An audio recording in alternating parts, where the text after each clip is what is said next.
Hello. Welcome to our Maundy Thursday edition of Bible Story Children's Time. We are going to be continuing on with yesterday's story and sharing some more stories about Jesus from the Gospels. Now, yesterday, as you might remember, we talked about this. Except, of course, it didn't look anything like this. This is The Last Supper. It's a copy of the famous painting that was done by Da Vinci. And it's a very cool painting, but it really wouldn't have looked like that because they would have been eating, reclining on couches. But that's a lot probably a lot trickier to paint. So we talked about the Last Supper and about how Jesus, during the Last Supper, which was a Passover meal, instituted what we now think of as Holy Communion, which is the sharing of the bread and wine with his disciples.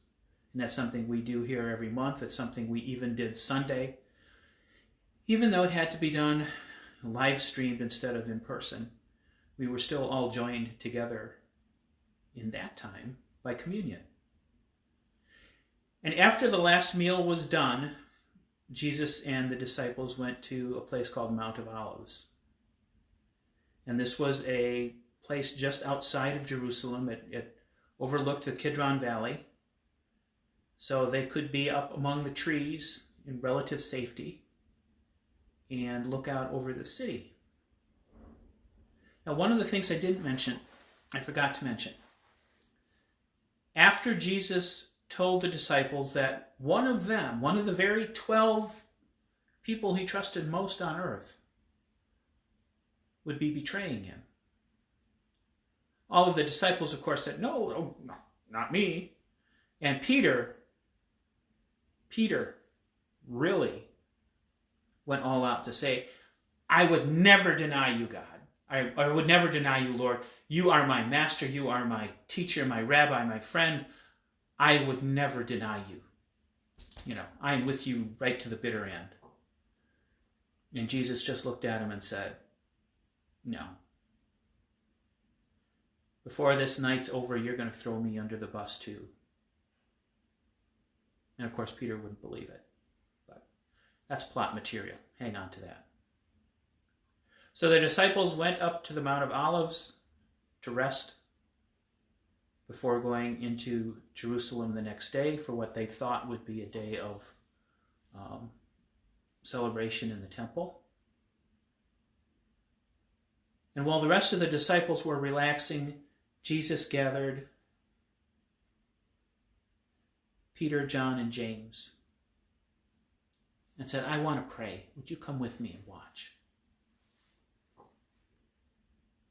And they went with him, and they went off a little ways from the other disciples, as Jesus usually did, to pray. And then Jesus walked a little bit away from them and began to pray. And the prayer he prayed came from deep inside him, because Jesus was scared to death. Jesus, either through supernatural knowledge or through an understanding of what it meant to go up against the establishment,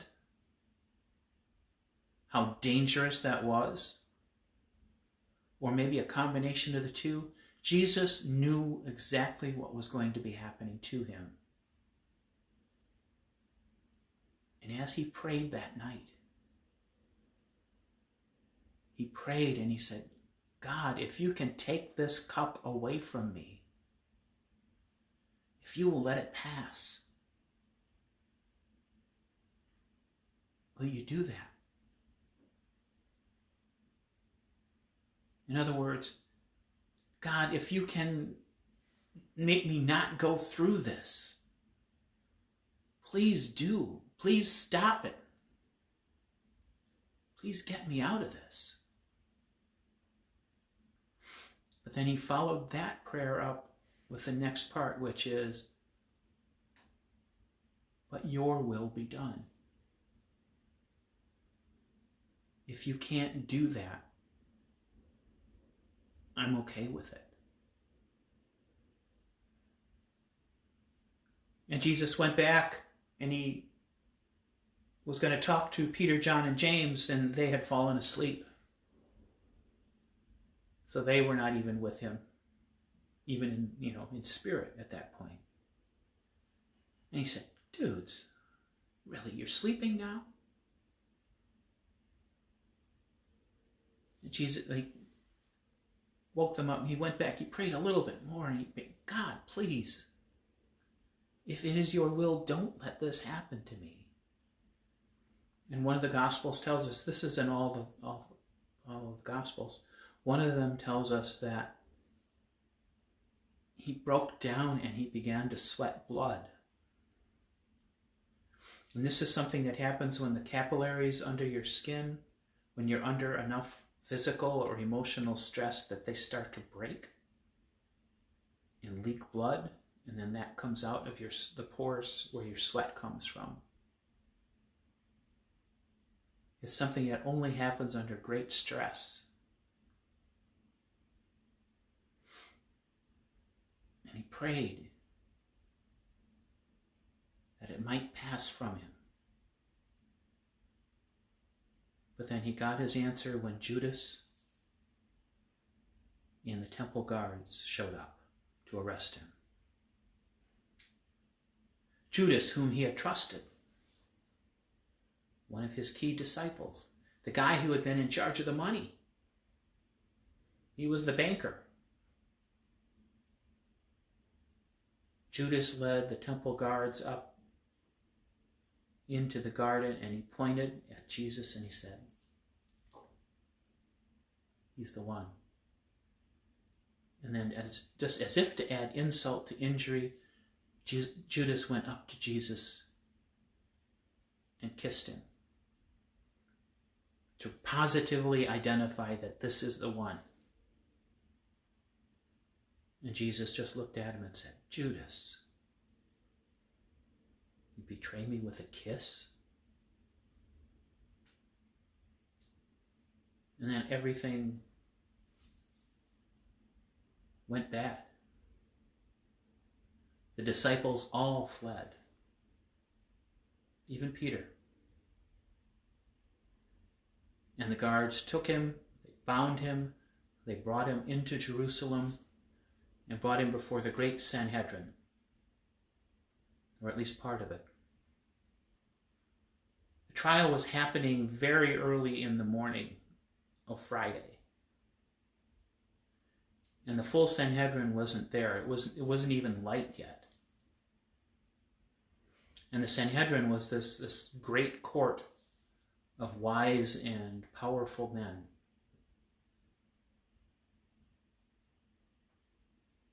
And the high priest brought the charges against Jesus, that he said he was king, that he was God, that he was, and he said all of these things. And Jesus just stood steadfastly in front of them and didn't try to defend himself.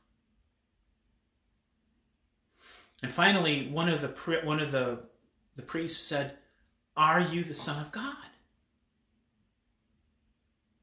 And Jesus said, "Well,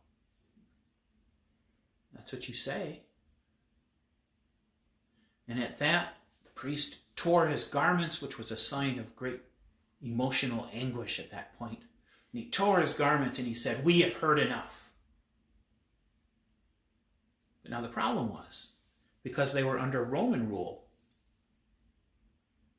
he needed to be found guilty and sentenced to death by a Roman authority.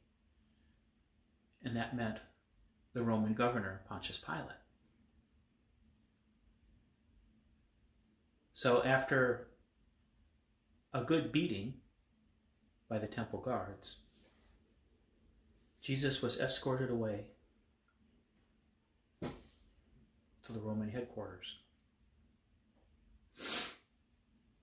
And there he was brought before Pontius Pilate, the governor. And the priests presented the evidence, such as it was. They just said, "This man has proclaimed in public that he is king. And we know that the only king we have is Caesar. He has committed treason." And Pilate questioned him, and Jesus again just stood silently.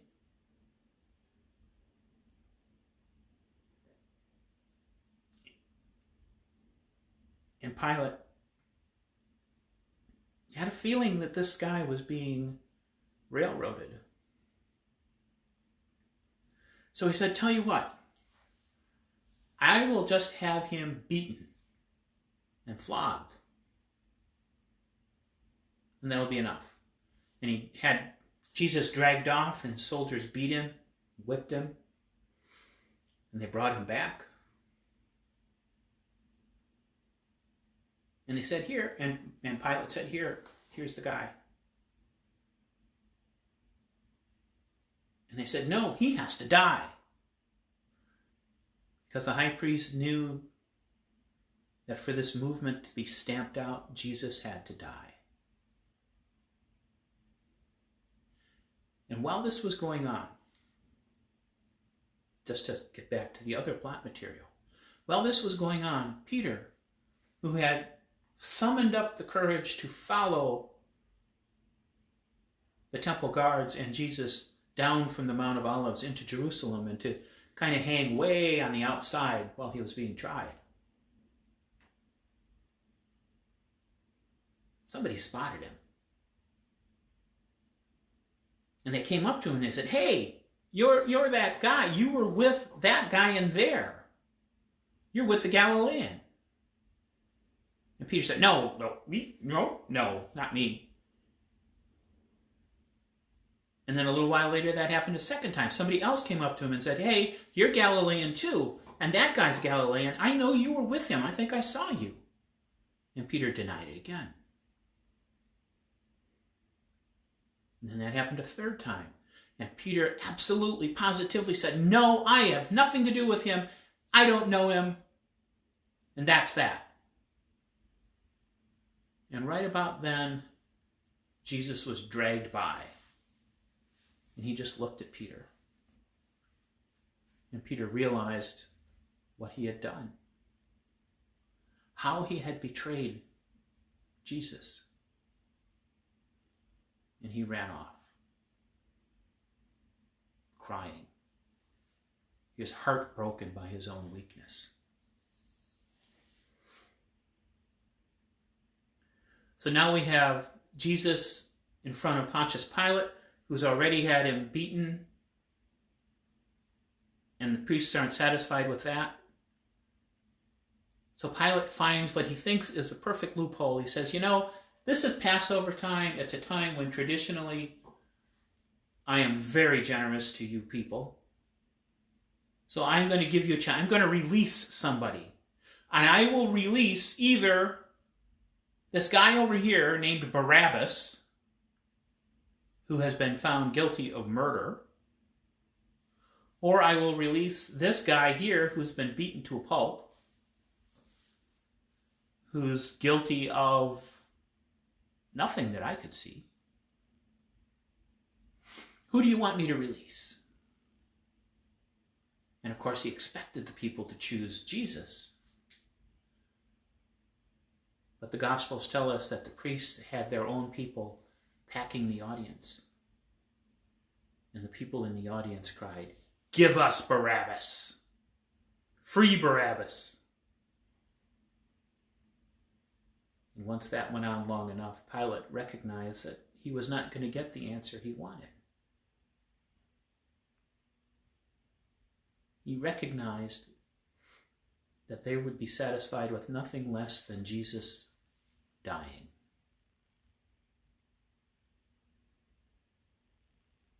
And Pontius Pilate, apart from anything else you might want to say about him, and there's plenty to be said, he was a political animal.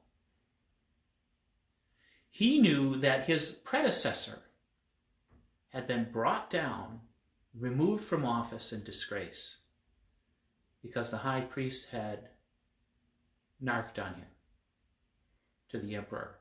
They had told the emperor that he had been doing some things that the emperor didn't like. So Pontius Pilate knew that if he had the guts to release Jesus, if he had the guts to say, you know what, Jesus is innocent, I don't care what you guys say, I'm releasing him, that they would tell on him. And Pontius Pilate liked this gig.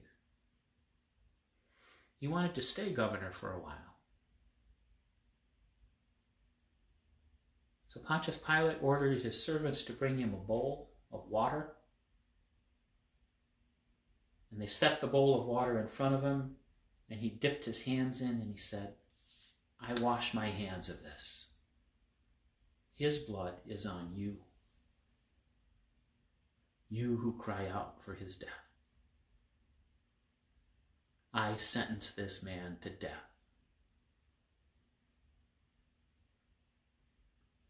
And so the decision was made that Jesus would die. And that is the story for tomorrow, about Jesus' last hours on the day that we call Good Friday. So I'll see you then. Have a good afternoon, and stay safe and healthy.